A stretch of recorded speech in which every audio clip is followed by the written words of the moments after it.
Hey there, this is Mark and Tuna, and doing my loungy version of the reading tonight from the Golden Present Daily Inspirational Readings by Sri Swami Satchidananda.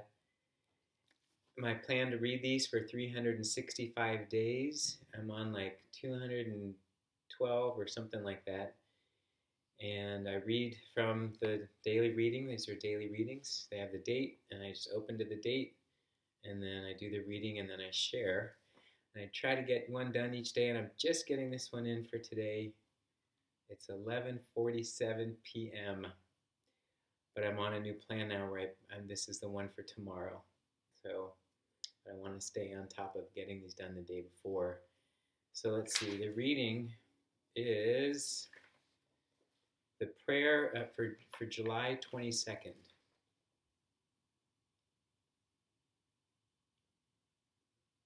I think so.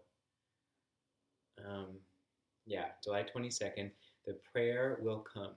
And this isn't a question and answer. Question: could you suggest a prayer that a sick person might say? Hmm. And Swami Satchidananda said, there's no need for a suggestion. If he or she is really sick, the prayer will come. You don't need to worry about the words. God will know what you mean. And remember, a really hearty cry relieves a lot of psychological problems. Don't ever be ashamed of crying. I remember a South Indian saint used to say, Lord, I know the trick. I know how to get you. Yeah. If I cry, you cannot resist. If I cry, I'll get you. But my ego never allows me to cry.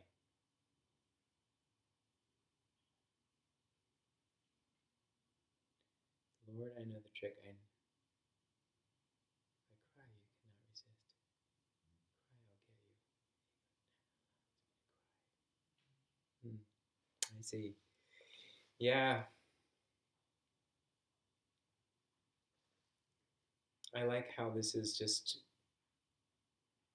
kind of helping us be relieved from thinking that there has to be this perfect thing that we've got to do or this perfect way that something has to be done for it to be validated in terms of creating a spiritual practice. Well, now I tilted the camera down and now Tuna's not even quite in the picture. Well, I guess that's how she wanted it to be. She looks definitely more like one of the patterns in the carpet now. My shirt certainly doesn't. But that, yeah, sometimes I'll think like, oh, I want to know what the perfect thing is that someone should say or the perfect thing that someone should do. And Swami Satchidananda here just says, if it's a real authentic moment, there's no need to try to design something or come up with the best thought or way of doing something. It just naturally will happen. And I appreciate that. It really is aligned with the golden present idea that rather than trying to choreograph the way, that's funny I used that word. I saw my friend Amy's performance tonight. Amy, who has a company called Imagery. It was a beautiful, beautiful performance. Um, so yeah, I was saying though about choreograph. Don't have to choreograph the moment. Just be there, and the right thing will come.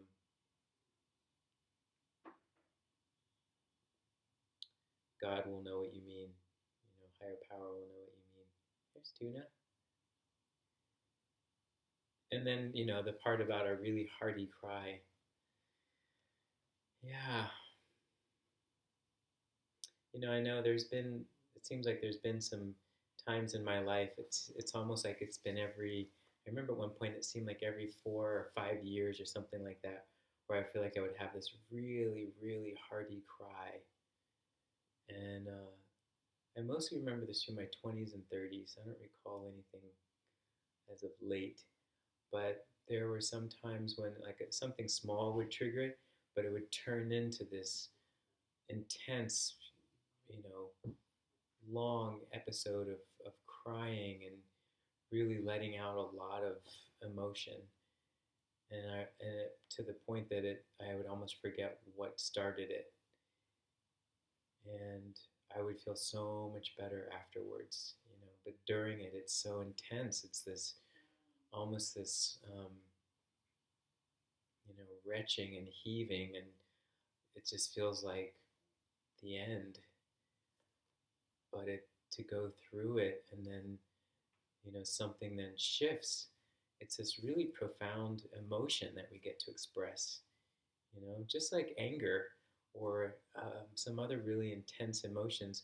There's usually a transformation after it, and it does seem that there's some that, you know, we feel this sense of relief afterwards. And yeah, appreciate that that's included in here, and how that, you know, that it relieves us in a lot of ways.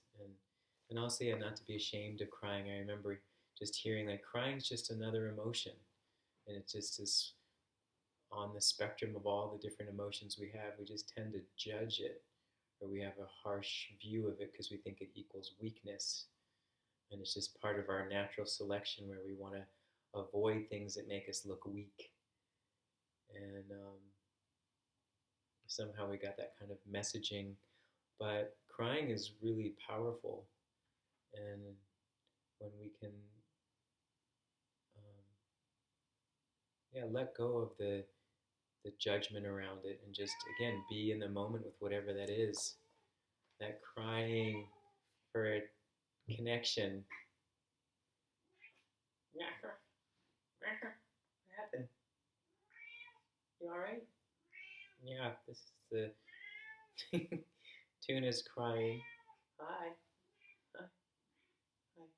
Are you crying for connection to a higher being? Now she's cuddled right next to me, which you can't see.